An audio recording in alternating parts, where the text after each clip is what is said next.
Aqueles que não amam a revolução, pelo menos devem temê-la.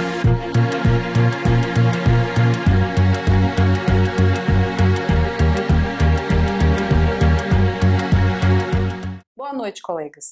Meu nome é Patrícia Gomes e eu vou falar sobre a influência dos Estados Unidos no golpe militar de 1964 no Brasil.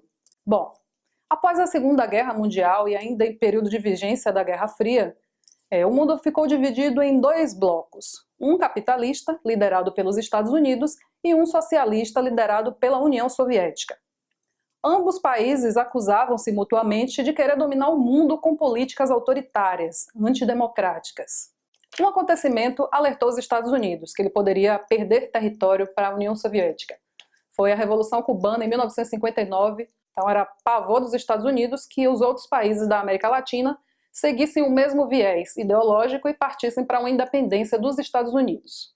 O Brasil era a potência sul-americana. Brasil, um país imenso, território vasto, 10 vezes maior do que Cuba. Mais importante, era também pavor dos Estados Unidos que o Brasil, assim como Cuba, tomasse um viés que não o viés ideológico americano.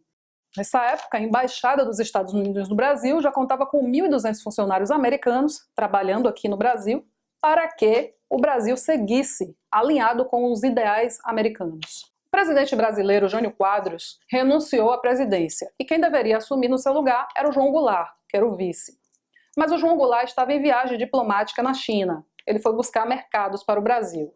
Um bloco de militares influenciado pelos Estados Unidos na figura do Lincoln Gordon, que era o embaixador americano no Brasil, tentou impedir que o João Goulart voltasse ao Brasil para assumir a presidência. Lincoln Gordon tinha um objetivo muito claro, que era bloquear todas as ações do João Goulart. Ele usava o discurso de que precisava salvar a democracia, que o país corria um sério risco de segurança nacional. Existia uma hipótese de instalação do comunismo no Brasil, assim como aconteceu em Cuba. Então, diante da impossibilidade do Jango, que era o João Goulart, assumir imediatamente, quem assumiu foi o Ranieri Mazzilli. E o Jango sabia da hipótese de ele não assumir o poder quando ele voltasse ao Brasil, quiçá ele nem voltasse ao Brasil. Então, ele esticou viagem até os Estados Unidos para sinalizar que ele também conversava com o bloco capitalista. E no Brasil ficou a tensão do bloco que apoiava e do bloco que não apoiava. Eles precisavam entrar num consenso aí para saber o que seria feito. Os militares não queriam de jeito nenhum que o Jango assumisse, mas existia também uma frente de combate para que o Jango voltasse e assumisse. Quem liderava essa frente era o cunhado dele, o Leonel Brizola, que era governador do Rio Grande do Sul. A fim de remediar a situação, o Congresso Nacional, então, mudou o sistema de governo brasileiro, que era presidencialismo e passou a ser, então, parlamentarismo. Dessa forma, eles deixavam que Jango assumisse o poder, mas ele ficava impossibilitado de fazer muita coisa. Nesse contexto, então, o Jango voltou ao Brasil e no dia 7 de setembro ele assumiu a presidência da República. Jango era uma figura que era muito associada ao Getúlio Vargas, que era um sujeito populista, né? E o Jango também seguia nessa vertente.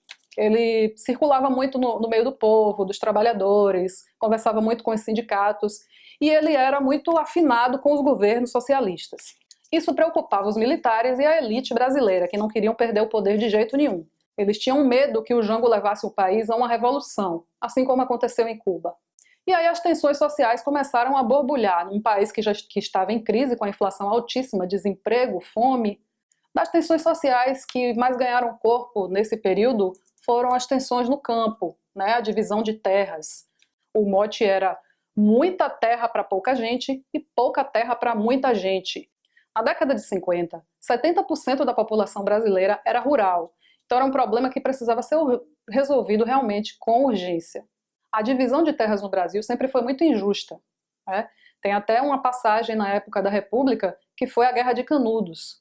Posteriormente, ainda no governo Jango, os direitos sociais trabalhistas que já existiam na cidade, né, para as pessoas que trabalhavam na cidade, foram estendidos aos trabalhadores do campo, por meio do Estatuto do Trabalhador Rural, em 1963.